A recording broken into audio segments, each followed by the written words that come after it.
Why is it that Piers Morgan can't handle the truth about what's going on in Gaza at the moment? He seems to be more concerned about the propaganda machine from the likes of the terrorist organization rather than actually hearing the truth from the likes of someone that knows the truth. A lawyer, a very prominent British lawyer, and someone that is very well versed in international law. That person being Natasha Hertsdorf. And she was on Piers Morgan's show recently, and that clip of Piers Morgan thinking that he was trying to set the record straight and thinking that he was making her accountable for what she was saying and trying to point her out for her supposed lies came out as if that Piers Morgan, which is actually the case, a huge bully. His style of journalism is, for me, kind of gutter journalism. You got to let a person talk, not talk over them, because you seem to give the likes of Dan Bilzerian, who's a rabid anti-Semite, more airtime and more time to actually talk. But yet when it came to a woman, a lawyer, no less, as well, and she was trying to give you some of her information and some of her facts, you kept interrupting and ignoring her. And when people called you out about it for the despicable behavior, you doubled down and you were proud, arrogant, self-righteous, and you were acting like an utter bastard. And while Natasha has written in The Spectator, why can't Piers Morgan handle the truth about Israel? Why can't he? Because you know why he can't? For a number of reasons, but also because the guy loves to lie. He loves to jump on, as we know, jump on the most trendy thing possible at the time because his audience reflects that. I don't know if you've noticed that, but his audience will reflect what Piers Morgan does and says. And the other thing is, I'll be making another video about this because Piers Morgan actually responds to Natasha's article in a roundabout way, or the whole interview that took place. It's been seen by over 1 million something people. And one thing that I know Piers Morgan is very good at is stirring the pot, creating a lot of drama. That's probably his number one thing that he has perfected almost, is bringing drama. Doesn't mean he's always right. He's mostly wrong all the time with bringing the kind of drama that he's bringing. But sometimes, I know sometimes, I will say this, he does get it right. In this case, he got it wrong. So Anna Kasparian goes, she's loathsome, absolutely horrific and disgusting for her to deny Dr. Ala al-Najjar, who lost 9 of her 10 children. I thought it was, I thought she had 9 children and 8 of them died.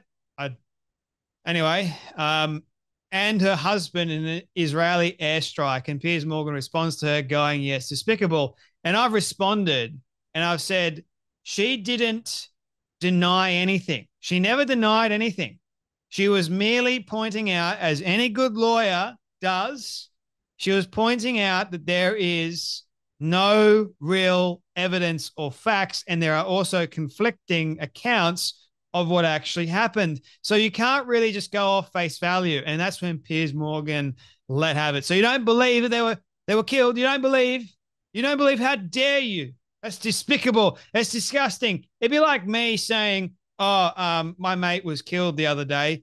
You don't believe that happened. Are you kidding? You don't believe my word? And considering the amount of stories that have come out of Gaza at the moment, which we know have been unfounded and proven not true, even the BBC has had to retract stories that aren't true. But meanwhile, they've done a great deal of damage by being let out. So how can we really trust any of the things that are going out of Gaza? Now, if it did happen and if she did lose 9 out of 10 of her children and her husband, that is despicable. No doubt about it. That is a horrible thing to happen. But I still blame the ones that are responsible for all this taking place. There is a huge difference between Israel knowing that there are 10 kids as well as a man inside of the house and then just going ahead and bombing it versus, a terrorist is actually in the house and using them as shields and then going, how do we weigh up this option? Do we let the terrorist get away with it because you've got civilians there, or do we take out the terrorist? It's a hard one, isn't it? But in war, there are going to be casualties. There are always, that's going to happen. As Israel continues to wage a defensive war against the terrorists who invaded and slaughtered hundreds of Jews on October 7th, the Jewish state is under attack as never before in the West. I found this out for myself when I was invited on the Piers Morgan Uncensored show to discuss the situation in Gaza. Now, if anyone knows Natasha and her work, she's brilliant. She's one of the most intellectual minds on this subject, along with the likes of Douglas Murray. And it would seem that people like Piers Morgan and his ilk, the pro-Palestinian, you won't even call it pro-Palestinian, you just want to call it pro-terrorist, that group of people, the ones that have somewhat been paid off, as it would seem, just how easily they've shifted. They don't care about intellectual minds because in their brain, they're going, what Israel is doing, there's no defense for it anymore. You can't, they're going too far.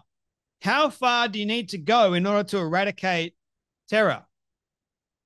Do you allow terrorists to exist in society? Do you allow them to continue to rebuild? Or do you wipe them out? What my appearance and censorship on the ironically named Uncensored show demonstrated was a refusal, perhaps even a fear, to hear the reality, the facts, and the law when it comes to the war against Hamas. This is a stark contrast to the disinformation and falsehoods about Israel that have been freely disseminated on that show and elsewhere in the media by those who oppose Israel. My crime was to suggest that we should wait for an investigation to take place into the alleged deaths of a number of children in Gaza.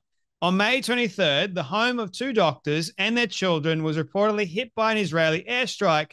Several children were told died in the raid. Yet when I called into question why artificially generated imagery was used to promote this story, I was shouted down. Here's the full exchange. Piers Morgan, wait a minute. You don't believe that those children were killed? Natasha, I have seen conflicting accounts and I want that story to be properly investigated, as any good journalist or lawyer should want to have happen. Piers Morgan, wow. Natasha, before the international media runs with it, Piers Morgan, you think those 2 parents, one of whom I think operated on one of the children, you think that those 2 doctors, the parents, they just made it up? Natasha, why are those children there in the first place? Piers Morgan, the 9 of their 10 children have been blown to pieces by an Israeli airstrike. Piers Morgan, Natasha, if this is true, Piers Morgan, you don't believe it? Natasha, why on earth was artificially generated imagery used to promote this story when it first happened? We've seen time and time again, Piers Morgan. I got to say, I think what you just said about that family is despicable. I'm sorry, it's despicable. That's what Piers Morgan often does. Shouts them down and uses this terminology. You're despicable. Right. For actually wanting to know the facts. Okay.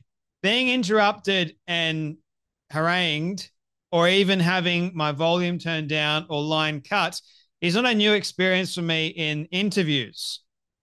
It has always been a clear indication that the individuals involved in this unprofessional conduct were out of their depth and at a loss as to how to engage with the evidence I had presented. Yes, when in doubt, shout them down. Argue, ridicule, say things that you have got no idea you got no idea about it. So you just literally use emotion to get the other person to pretty much shut up. Any individual who does not subscribe to the virulently anti-Israel agenda and who is asked to comment on broadcast media will have experienced similar playground antics. It is demonstrative of a catastrophic failure by the media to do its job and an abject absence of journalistic integrity. The pathetic display this week by Piers Morgan demonstrates that he is a significant part of the problem of disinformation about this conflict. Morgan should be well aware that there have been repeated stories emerging from Gaza which have subsequently been debunked only after they spread around the world. The predictable result has been the poisoning of many minds against Israel on the basis of fabrications and blood libels. My simple entreaty was that the matter should not be prejudged, especially where fake AI-generated images have been deployed to support it. Cue frenzied outrage and bile from Morgan. Defense of fake images in pursuit of a good story is, of course, old ground for Morgan. He was dismissed from his role as editor of the Daily Mirror in 2004, following the publication of photographs that purportedly showed British soldiers abusing Iraqi detainees in Abu Ghraib. The images were later determined to be staged and not taken in Iraq. Also, the phone tapping scandal as well. Morgan stood by their publication and refused to issue an apology on the basis there was no firm evidence that they were fake, though the newspaper did, acknowledging that it had been victim of a calculated and malicious hoax, and expressed deep regret for the reputational damage caused to the British Army.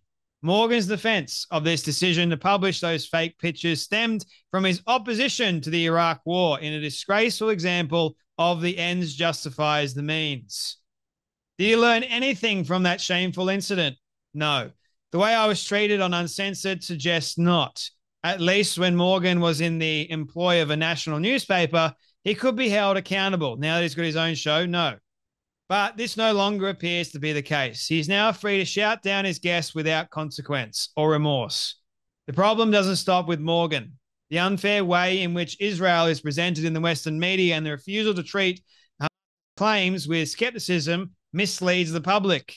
It increases the threat to violence towards Jews around the world, but also, crucially, props up and encourages Hamas, thereby prolonging the war and the suffering of Israelis and Palestinians alike.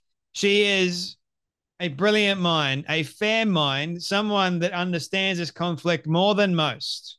And yet she's shouted down because she supports Israel, because she supports the truth, because she supports facts.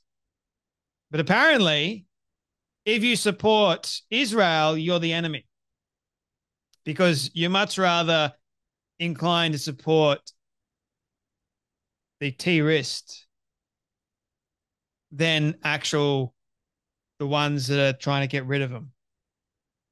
Truly absurd, isn't it? So why can't Piers Morgan handle the truth about Israel? He can't handle the truth about anything. Unless Piers Morgan thinks it's the truth, he can't handle it. And that's the reality of it. It's a huge shame. He could do a lot of good, but instead he does a lot of harm. He's part of the problem. Anyway, that's enough from me, but you guys take care, be blessed, and I'll see you all in the next video.